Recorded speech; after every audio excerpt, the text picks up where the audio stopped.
You will hear a conversation between a psychiatrist in the medical centre of the college and a new student. First, you have some time to look at questions 1 to 4.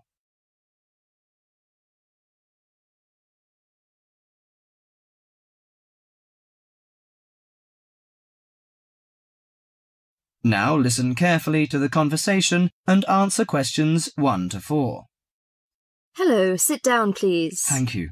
Now, you are a new patient, aren't you? Yes, that's right.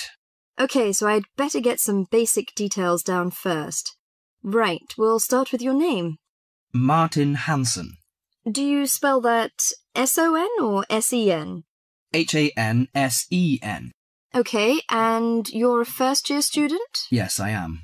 Study in? Electronics, actually. I hope you enjoy it. Thanks. And your address? 2805 Hesperian Avenue, Hayward. 2805 and Hesperian. Yes, that's Hesperian. Hayward, Hayward. And your phone number? 734-246-55. 734-264-55. No, you got the 6 and the 4 the wrong way round. It's 24655. Huh? Sorry, right. And, when were you born? The 15th of June, 1986. Here in New Zealand? No, I was born in Sydney.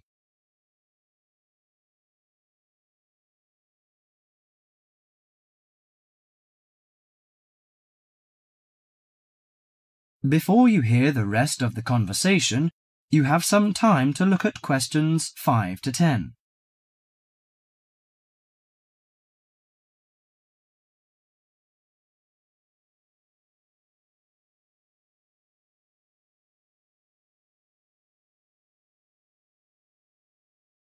Now listen to the conversation and answer questions 5 to 10. Good. So, what's your problem? Well, frankly, I wonder whether it is a problem. I get the blues, and it lasts for quite a while. I don't know how to... Yes, we all feel sad or get the blues now and again. Generally, our sadness lessens in time, and with the support of friends. However, if the depression leads to difficulty in thinking and greatly disrupts your daily routine, it can be evidence of a psychiatric problem. What do you feel exactly? I always feel sad and worthless. I find it hard to fall asleep and wake up early in the morning. How long has it lasted? Nearly half a month. Do you feel fatigue or loss of energy? Or you may have lost interest or pleasure in usual activities? Yes, sometimes. At first I thought I could overcome it by myself, but I failed, and I'm so glad that you came here. It seems that you are suffering mild depression from your symptoms. Depression? Yes, I feel depressed sometimes. But why would I... Depression may occur as a result of biochemical changes in the body. Alcohol, amphetamines, cocaine, and LSD can bring on depression. Those who have a family history of depression usually have a greater risk of depression. Sometimes the worrying changes in life can lead to depression. I see. I had a really bad breakup of a love relationship. It makes me feel hopeless. Do you think I need some treatment? Yes. Antidepressant medications are often used to treat depression, if it is serious. But I don't suggest them at first because of the side effects. I suggest psychotherapy, which can give you support and help you regain control. So do I need to come here every day? No, I will arrange counselling sessions for you, which will last 12 to 20 weeks. You come here once or twice each week. The psychotherapy is directed at helping you gain insight and understanding about events in your life, which may have contributed to your depression. With growing insight, you can often learn more effective ways of coping with your feelings and changing your behaviour.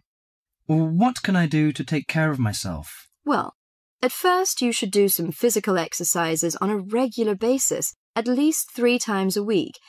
How is your food? Do you eat well? Yes, I think so. I eat at my homestay family. Good. Find a hobby or a positive recreational activity to participate in once or twice a week. I know it's difficult for you, though. When you feel it's hard to overcome the depression, come to the counselling session. Remember, ask for help if the load is too heavy to handle. Yes, I'll try. So, when will my counselling session begin? I'm going to arrange that for you. That is the end of part 1. You now have half a minute to check your answers.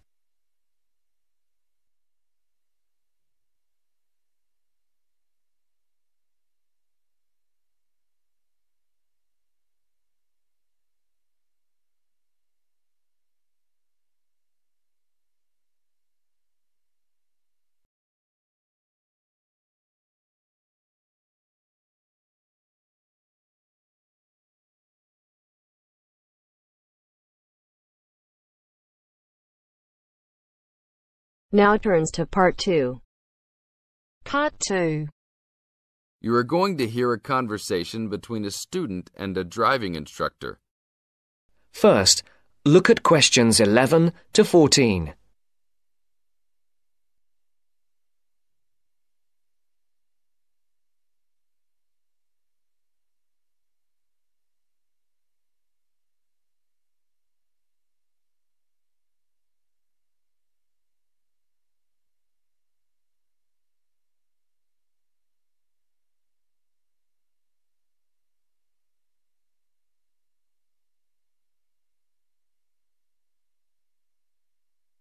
Listen carefully.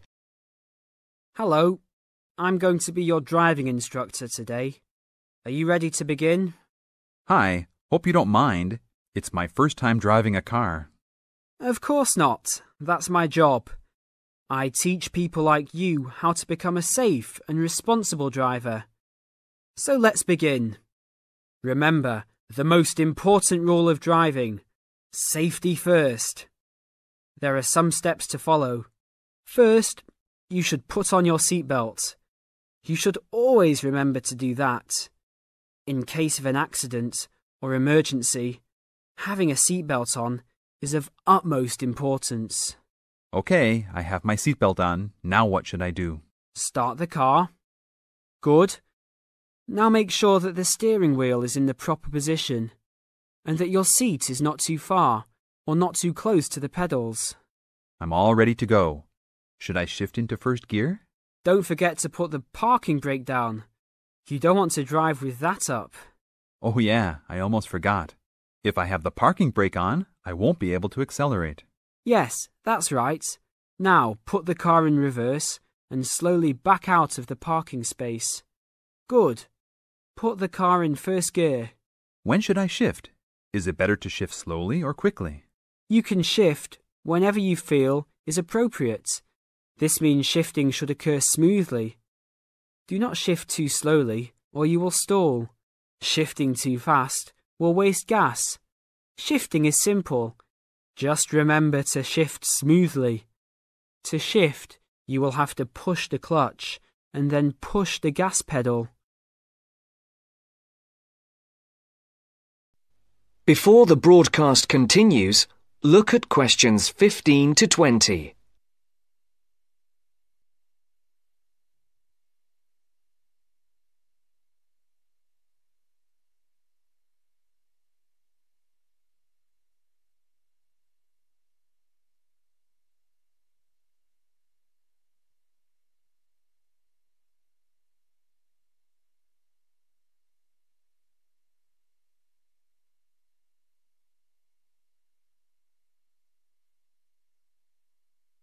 You will now listen to the second part of the talk.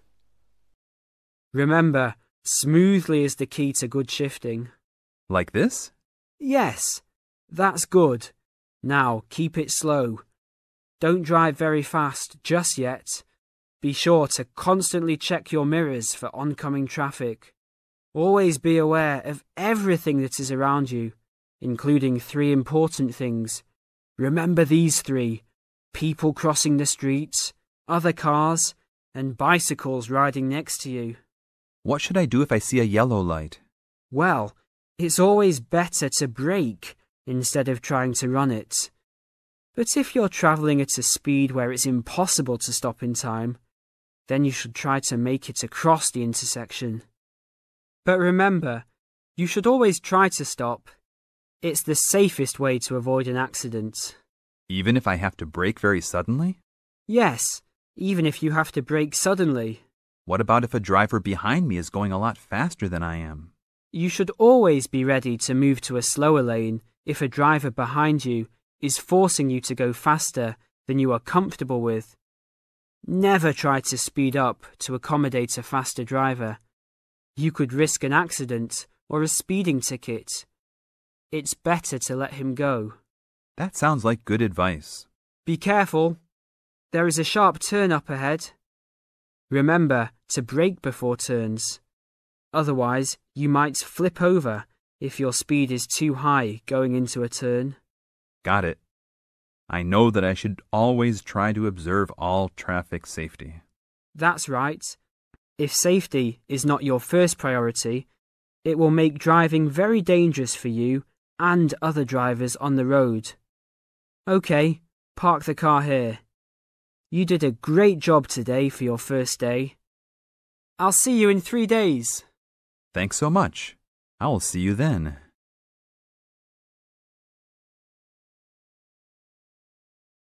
That is the end of part 2. You now have half a minute to check your answers.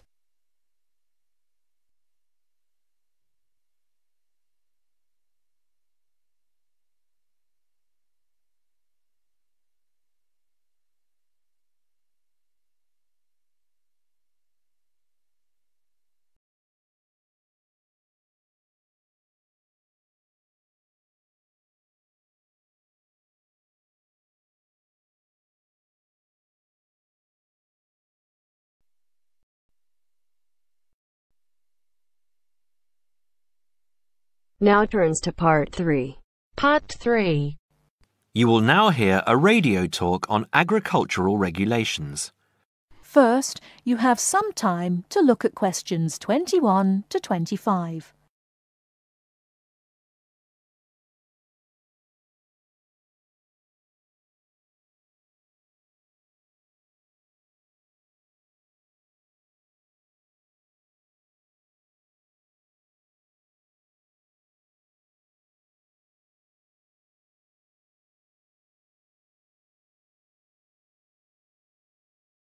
Now listen carefully and answer questions 21 to 25. Could there be clearer proof of the arrogance and indifference of those who are supposed to keep our food safe than the muzzling of John Verrill? Agriculture is a business, true, and businesses have to make money. But this shows how ministers and officials put the profits of the agriculture business before the well-being of the British people.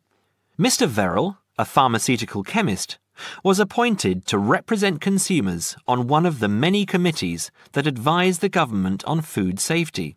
When he tried to do his job, though, and wanted to warn ministers of a danger to children's health, he was refused permission to do so. The danger comes from hormones given to cattle in the USA and some other countries to make them grow faster.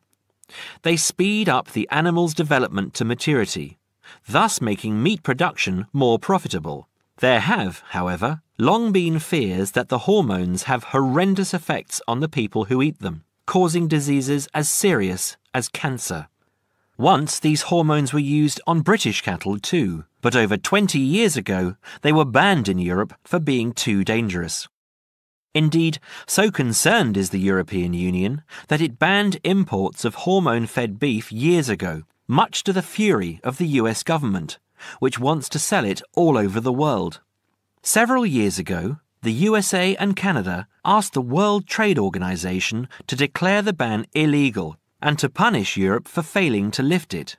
The WTO, with its long record of refusing to let environmental or safety concerns interfere with trade, agreed, imposing fines of more than $120 million a year on the EU for its refusal to back down.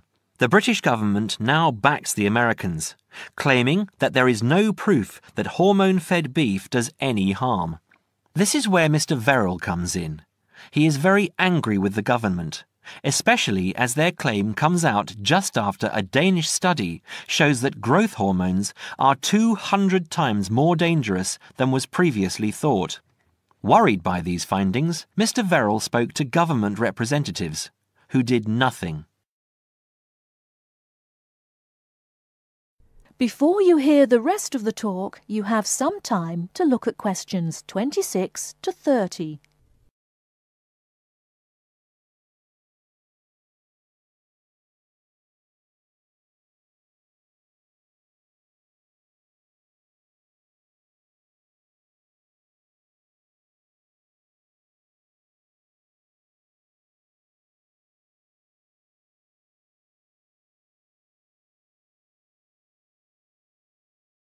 Now listen and answer questions 26 to 30.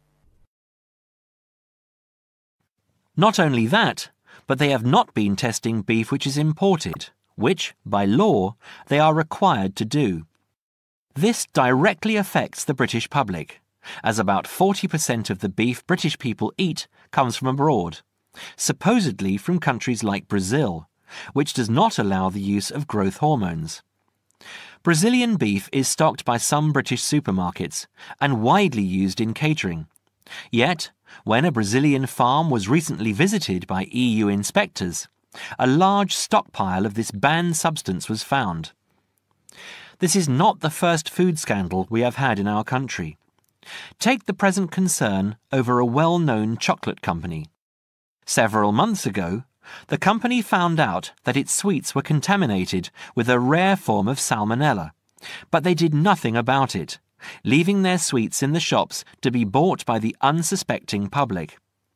It was not until 5 months later, when several children had suffered food poisoning, that the chocolate bars were removed from the shelves. It makes you wonder how many other dangerous foods have been allowed onto our plates. That is the end of part 3. You now have half a minute to check your answers.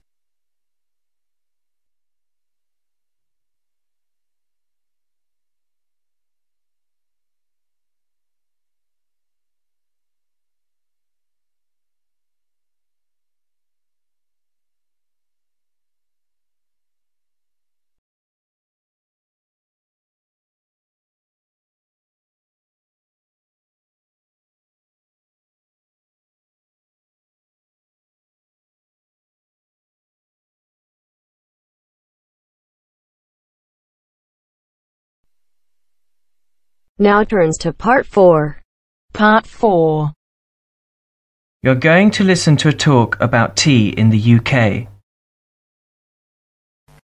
First, you have some time to look at questions 31 to 40.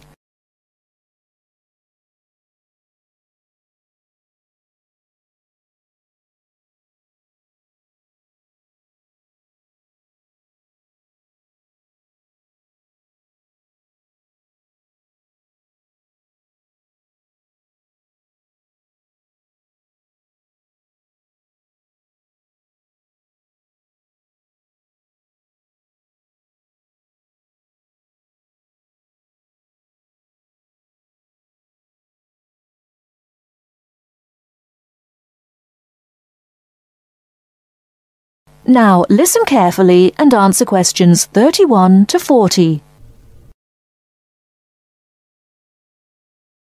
During the 1930s, there was a popular song which had the title "Everything Stops for Tea," and to millions of British people, a restful cuppa is still an ideal way to relax for a few minutes from the rigours of the day. The English custom of drinking tea has its roots in the 17th and 18th centuries. When first imported to Britain, the exotic cha, or cha, as the Chinese tea was variously called, was considered a man's drink to be enjoyed with colleagues at London coffee shops. These were popular meeting places for many walks of life: politicians, lawyers, poets, actors, and writers. Many London clubs began in this manner, and the famous Lloyd's Insurance underwriters started out as Lloyd's Coffee House. In 1706, the first coffee house that offered tea was Tom's Coffee House, owned by Thomas Twining. He realized that he needed to introduce an added attraction to compete with the many other coffee houses in London, and tea was rare, exotic, and extremely expensive. With these credentials, tea became an exclusive drink and enabled Twining to open a tea shop under the sign of the Golden Lion in the Strand. By the 18th century, the ladies of the more affluent classes were going China mad, using tea as an excuse for displaying their extravagant purchases of Chinese porcelain and Dresden tea sets. A comprehensive tea tray would consist of a teapot and stand, teacups and saucers, sugar bowl, milk jug, and basin for discarded tea and tea leaves. Tea was still expensive and kept in locked tea caddies. Skilled craftsmen fashioned caddies of carved inlaid woods fitted with crystal and precious metals. To ensure the servants weren't tempted by this priceless commodity, the caddy was kept locked, and only the mistress of the house held the key and prepared tea when guests came to visit. No well-brought-up young Englishwoman could consider herself socially acceptable unless she knew how to brew a proper cup of tea. As the 18th century progressed, changes in commerce and working hours resulted in the main meal of the day being taken much later in the evening. The prospect of lasting from breakfast until evening did not appeal to the Duchess of Bedford, who is usually credited with being the first to alleviate late afternoon hunger pangs by introducing a small 4 o'clock meal served with tea. With time, the light, wafer-thin toast or delicate white bread gave way to exotic fillings like tomato and egg, cucumber, chicken, or potted shrimps, followed by buttered scones, crumpets, or elegant pastries. The popularity of tea continued to spread, but it was not until 1839 that the first shipment of Assam Indian tea was landed in Britain. A healthy trade with India was soon established, and tea clippers, like the Cutty Sark, now a museum in a dry dock at Greenwich, were reaching the peak of their sailing days. In 1879, the first limited shipments of Ceylon tea began to arrive, and by 1880 this had been firmly established alongside Indian and China teas, giving the broad range of teas that are available today. There have been few changes in 3 centuries of tea trading. London is still the centre, and indeed Twining still has a shop on the site of the original Tom's Coffee House at 216 The Strand. The name Twining has been linked with tea for over 280 years. Indeed, it was Richard Twining, in his capacity as chairman of the dealers of tea, who in 1784 persuaded Prime Minister William Pitt to reduce the high tax on tea, making the beverage more accessible to the general public. That is the end of part 4. You now have half a minute to check your answers.